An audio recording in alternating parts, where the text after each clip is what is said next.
9,502 ارب روپے کا وفاقی بجٹ پیش کر دیا گیا۔ بجٹ دستاویز کے مطابق آئندہ مالی سال میں قرضوں کی ادائیگی کے لیے 3,144 ارب روپے، پبلک سیکٹر ڈیولپمنٹ پروگرام کے لیے 800 ارب، جبکہ ملکی دفاع کے لیے 1,523 ارب روپے مختص کیے گئے۔ جبکہ تعلیم کے لیے 109 ارب، ایچ ای سی کے لیے 65 ارب، ایچ ای سی کے ترقیاتی اسکیموں کے لیے 44 ارب روپے مختص کیے گئے، اور اس بجٹ میں نوجوانوں کو 5 لاکھ روپے تک بلا سود قرضے دیے جائیں گے۔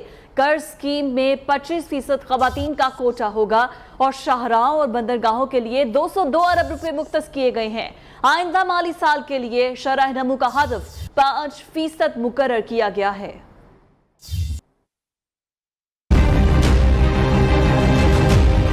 مالی سال 2022-23 کے لیے 9,500 ارب روپے سے زائد کا وفاقی بجٹ قومی اسمبلی میں پیش۔ قرضوں کی ادائیگی کی مد میں 3,144 ارب روپے، پبلک سیکٹر ڈیولپمنٹ پروگرام کے لیے 802 ارب، ملکی دفاع کے لیے 1,523 ارب روپے مختص، سول انتظامیہ کے اخراجات کے لیے 550 ارب، رمضان پیکج کے لیے 5 ارب روپے رکھے گئے ہیں۔ بے نظیر انکم سپورٹ پروگرام کے لیے 364 ارب، تعلیم کے لیے 109 ارب، 1 کروڑ طلباء کو بے نظیر اسکالرشپ دی جائے گی۔ ایچ ای سی کے لیے 65 ارب، ایچ ای سی کے ترقیاتی اسکیموں کے لیے 44 ارب روپے مختص۔ 40,000 ماہانہ سے کم آمدن والوں کو ماہانہ 2,000 روپے دیے جائیں گے۔ نوجوانوں کو 5 لاکھ روپے تک بلا سود قرضے دیے جائیں گے۔ قرضہ اسکیم میں 25% خواتین کا کوٹا مختص۔ آئندہ مالی سال کے لیے ایف بی آر کا تخمینہ 7,004 ارب لگایا گیا ہے۔ صوبوں کا حصہ 4,100 ارب ہوگا۔ رواں مالی سال میں 5,100 ارب روپے کا خسارہ متوقع۔ بجلی کا گردشی قرضہ 2,500 ارب، گیس کا گردشی قرضہ 1,400 ارب روپے تک پہنچ چکا۔ آئندہ مالی سال میں کل ادائیگی 3,950 ارب روپے ہونے کا تخمینہ، شرح نمو کا ہدف 5% مقرر۔ 395 ارب روپے انفراسٹرکچر کے لیے مختص۔ چین کی سرحد سے دونوں بندرگاہوں کو ملانے والی شاہراہوں کو مکمل کیا جائے گا۔ ڈیم اور دیامر بھاشا ڈیم کو قبل از وقت مکمل کرنے کے لیے اضافی رقوم مختص۔ آبی وسائل کے لیے بڑے منصوبوں کے لیے 100 ارب، چھوٹے ڈیموں کے لیے 183 ارب روپے رکھے گئے ہیں۔ اور حکومت نے آئندہ بجٹ میں بے نظیر انکم سپورٹ پروگرام کی رقم 250 ارب روپے سے بڑھا کر 364 ارب روپے کر دی ہے۔ اسکیم کے تحت 90 لاکھ خاندان 266 ارب روپے تقسیم کیے جائیں گے۔ بے نظیر تعلیمی وظائف کے لیے 9 ارب روپے مختص کیے گئے ہیں۔ وزیر خزانہ مفتاح اسماعیل کے مطابق یوتھ امپلائمنٹ پالیسی کے تحت 20 لاکھ سے زائد روزگار کے مواقع نکالے جائیں گے۔ نوجوانوں کو 5 لاکھ تک بلا سود قرضے دیے جائیں گے۔ ملک بھر میں طلباء کو 1 لاکھ لیپ ٹاپ آسان قسطوں پر فراہم کریں گے۔ انکم سپورٹ پروگرام کی رقم میں اضافہ کیا گیا ہے، جو 2020-21 میں 250 ارب تھی۔ 2022-23 کے بجٹ میں یہ رقم بڑھا کر 364 ارب روپے کر دی گئی ہے۔ اگلے مالی سال میں بس کے تحت 90 لاکھ خاندانوں کو بے نظیر کفالت کیش ٹرانسفر پروگرام کی سہولت میسر ہوگی، جس کے لیے 267 ارب روپے رکھے گئے ہیں۔ بے نظیر تعلیمی وظائف پروگرام کا دائرہ 1 کروڑ بچوں تک بڑھایا جائے گا۔ 10,000 مزید طالب علموں کو بے نظیر انڈر گریجویٹ اسکالرشپ دیے جائیں گے، جس کے لیے 9 ارب روپے سے زائد رقم مختص کی گئی ہے۔ میرٹ کی بنیاد پر مفت لیپ ٹاپ دینے کے لیے رقم رکھی گئی ہے۔ یوتھ امپلائمنٹ پالیسی کے تحت 20 لاکھ سے زائد روزگار کے مواقع تک نوجوانوں کی رسائی یقینی بنائی جائے گی۔ نوجوانوں میں کاروبار کی فروغ کے لیے 5 لاکھ تک بلا سود قرضے، 2.5 کروڑ تک آسان شرائط پر قرضے دیے جائیں گے۔ قرضہ اسکیم میں خواتین کا کوٹا 25% مختص کیا گیا ہے۔ وفاقی بجٹ میں سرکاری ملازمین کو بڑی خوشخبری مل گئی۔ تنخواہوں میں 15% اضافے کا اعلان، جبکہ ایڈہاک الاؤنسز کو بنیادی تنخواہ میں ضم کر دیا گیا۔ پینشن میں بھی مجموعی طور پر 15% اضافہ ہوا۔ ماہانہ 1 لاکھ تک تنخواہ پر کوئی ٹیکس نہیں ہوگا۔ دوسری جانب الیکٹرک گاڑیاں، لگژری گاڑیاں مہنگی ہوں گی۔ موبائل فونز پر ٹیکس کی شرح میں اضافہ کر دیا گیا ہے۔ ریئل اسٹیٹ سیکٹر پر ٹیکسوں کی بھرمار ہے۔ فائلرز کے لیے پراپرٹی کی خرید و فروخت پر ٹیکس کی شرح 1% سے بڑھا کر 2%، جبکہ نان فائلرز کے لیے 5% کرنے کی تجویز ہے۔ ساری تبدیلیاں کی جائیں گی جن سے معیشت اور ملک کا فائدہ ہوگا۔ سرکاری ملازمین کی تنخواہوں میں 15% کا اضافہ کیا جا رہا ہے۔ आइंदा माली साल क्या महंगा क्या सस्ता होगा, कई शोबों पर नए टैक्स आयद करने की तजावीज आ गई। इलेक्ट्रिक गाड़ियों पर 2% एडवांस टैक्स आयद, 1600 सीसी गाड़ियां भी मजीद महंगी होंगी। गाड़ियों की खरीदो फरोख्त के लिए नॉन फाइलर्स पर टैक्स की शरह 100% से बढ़ाकर 200% करने की तजवीज।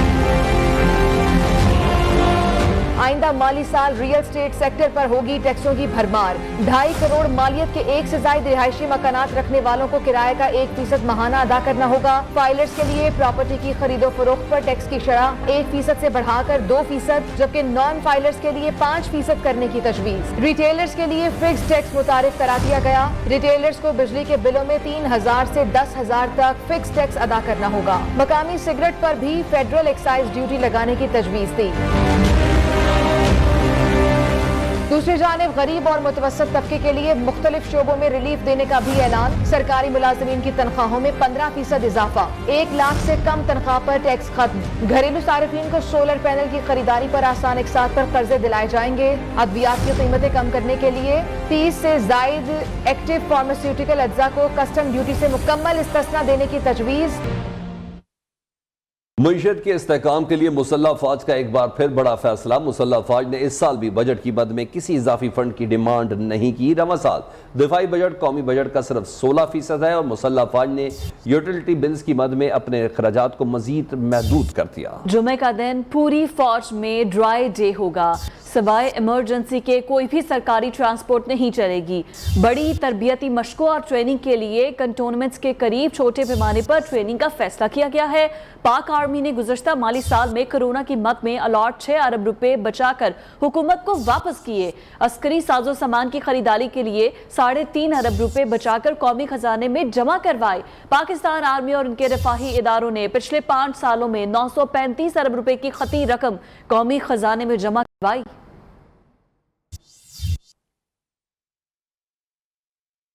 और सख्त फैसले लेकर चैलेंजेस से निकलने का रास्ता निकाल लेंगे। वजीर आजम शहबाज शरीफ कहते हैं कि साबिक हुकूमत की मुआशी बद इंतजामी की वजह से ये मुश्किल वक्त आया है।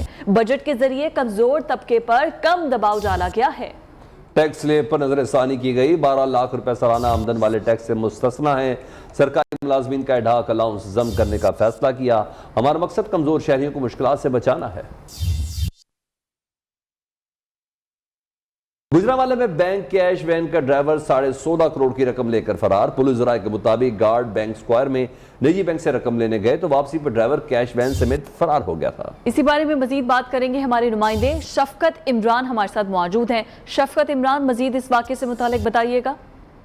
जी बिल्कुल, ये वाकया जो है वो थाना कोतवाली के इलाके में पेश है, जहाँ पर ये बैंक के ही मुलाजमीन जो गाड़ी कैश लेके जाते हैं और ये बैंक स्क्वायर से कैश लेकर दूसरे बैंक में ट्रांसफर करने जा रहे थे। तो गार्ड जो है जैसे ही अंदर पहुंचे तो पीछे से ड्राइवर गाड़ी लेकर फरार हो गया और उसने नवाब चौक में गाड़ी छोड़ी और उसके से कैश लेकर जो है वो फरार हो गया। अभी तक की सूरत ये है कि पुलिस का कहना है कि वो ड्राइवर की तलाश की जा रही है, वैन मिल गई है और वो जो कंपनी है, जिस कंपनी के गार्ड थे, उनसे इस मुतल्लिक मुकम्मल राब्ता किया गया है और उसके बाद उसका सारा डाटा हासिल किया है। उनका कहना है कि बहुत जल्द उसको गिरफ्तार कर लिया जाएगा। बहुत शुक्रिया आपका, आप हमें अपडेट कर रहे थे। और रुकने कौमी असम्बली आमिर लियाकत अब्दुल्ला शाह गाजी के मज़ार के अहाते में सपुर्द खाक कर दिए गए। नमाज जनाजा मरहूम के साहबजादे अहमद आमिर ने पढ़ाई। कामरान सुहेल। रुकने कौमी असम्बली डॉक्टर आमिर लियाकत का सफर आखरत, नमाज जनाजा मरहूम के साहबजादे अहमद आमिर ने पढ़ाई। साबिक गवर्नर सिंध इमरान इस्माइल, डॉक्टर फारूक सत्तार समेत सियासी और समाजी रहनुमाओं और शहरियों की बड़ी तादाद ने शिरकत की। वो एक इंतहाई जिंदा दिल आदमी थे, लेकिन उनके साथ जो कुछ हुआ था उसके बाद फिर एक बहुत बड़ी डिप्रेशन से गुजर रहे थे। बट मैं आपको सच बता रहा हूँ, मैंने बहुत सारी चीज़ें की, बहुत सारे शोज किए। आज I am totally डम्बफाउंडेड, I am lost for words. निजी जिंदगी से जुड़ी जो कुछ चीज़ों को जिस तरीके से मंजराम पे लाया गया वो ये डिजर्व नहीं करते थे। आमिर लियाकत ये डिजर्व नहीं करता था। डॉक्टर आमिर लियाकत को अब्दुल्ला शाह गाजी के मज़ार के अहाते में वालिद और वालदा के पहलू में सुपुर्द खाक किया गया। इस मौके पर आमिर लियाकत की पहली अहलिया और बच्चे भी मौजूद थे। इससे पहले अदालती हुक्म पर डॉक्टर आमिर लियाकत की मैयत का मुआयना किया गया और मैयत लवाहिकीन के हवाले कर दी गई। पुलिस आमिर लियाकत का पोस्टमार्टम कराना चाहती थी, ताहम लवाहिकीन ने इनकार कर दिया। कैमरामैन राहिल अहमद के साथ कामरान सुहेल, न्यू न्यूज़ कराची। سماجی رابطے کی ویب سائٹ ٹویٹر نے قابل اعتراض ٹویٹس کو رپورٹ کرنے کے لیے نئے ٹولز متعارف کرا دیے ہیں۔ نئے ٹولز کے تحت کسی اصول کی نشاندہی کی بجائے صارفین سے پوچھا جائے گا کہ ان کے خیال میں رپورٹ کیے گئے ٹویٹ میں کیا مسئلہ ہے۔ کسی فرد یا ادارے کو ہدف بنانے والے ٹویٹس کو رپورٹ کرنا بھی آسان بنایا جا رہا ہے۔